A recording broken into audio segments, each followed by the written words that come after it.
Enrique Razon Jr.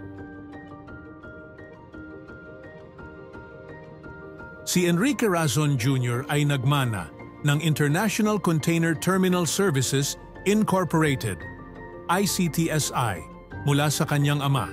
Pero hindi lang niya gustong patakbuhin ang negosyo, gusto niyang irevolusyonaryo ito. Nakita niya ang potensyal ng Pilipinas bilang isang global hub para sa shipping at logistics. Pero ang daan papunta rito ay puno ng balakid. Hinarap niya ang matinding kompetisyon, mga regulasyon, at ang hamon ng pag-modernize ng mga ports. Pero hindi nagpatinag si Enrique. Nag-invest siya sa teknolohiya, nag-expand globally, at hindi umatras sa kahit anong hamon.